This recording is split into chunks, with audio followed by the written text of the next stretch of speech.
వాటిక Vallabhaneni Vamsi bail petition పై high court తీర్పు reserve చేసింది. Gannavaram party కార్యాలయం దగ్ధం కేసులో బెయిల్ ఇవ్వాలని వంశీ పిటిషన్ దాఖలు చేశారు.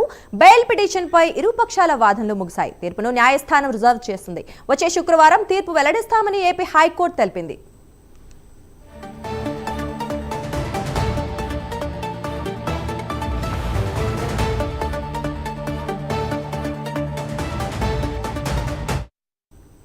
ఇదే విషయం గురించి మరింత సమాచారం మా కరెస్పాండెంట్ శ్రీనివాస్ అందిస్తారు. శ్రీనివాస్, చెప్పండి. అంటే వల్లభనేని వంశీ విషయంలో అయితే బెయిల్ విషయంలో రిజర్వ్ అయితే చేసింది. అయితే తదుపరి మరి ఏం చర్యలు తీసుకుంటారంటారు?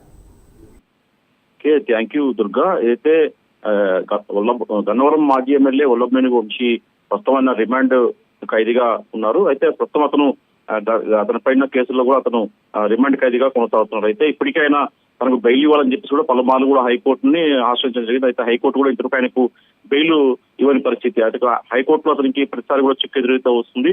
అయితే ఈ రోజు కూడా వల్లభనేని వంశీ మరోసారి కూడా బెయిల్ పిటిషన్ దాఖలు చేశారు. దీనిపైన కూడా ఈ రోజు హైకోర్టు విచారణ చేపట్టింది. అయితే గన్నవరం టీడీపీ కార్యాలయం దగ్ధం కేసులో అతను బెయిల్ ఇవ్వాలని చెప్పేసి కూడా వల్లభనేని వంశీ ఈ రోజు హైకోర్టు పిటిషన్ దాఖలు చేశారు. ఈ బెయిల్ పిటిషన్ పై కూడా ఈ రోజు హైకోర్టు వాదన వింది. ఇరు వర్గాల తరఫున కూడా, అంటే వల్లభనేని వంశీ తరఫున అలాగే ప్రభుత్వ న్యాయవాది తరఫున కూడా ఇరు వర్గాలు కూడా హైకోర్టులో కూడా ఈ రోజు వాదనలు వినిపించారు. అయితే హైకోర్టు కూడా ఈ రోజు ఇరుపక్షాల వాదన కూడా వినింది. ఈ రోజు తీర్పును రిజర్వ్ చేస్తూ కూడా హైకోర్టు ఆదేశాలు జారీ చేసింది. వచ్చే శుక్రవారం పై కూడా ఈ రోజు తీర్పు ఇస్తామని చెప్పేసి కూడా హైకోర్టు ఆదేశాలు జారీ చేసింది. అయితే వల్లభనేని బెయిల్ పిటిషన్ పైన కూడా వచ్చే శుక్రవారం నాడు తీర్పు ఇస్తామని చెప్పేసి కూడా హైకోర్టు స్పష్టం చేసింది.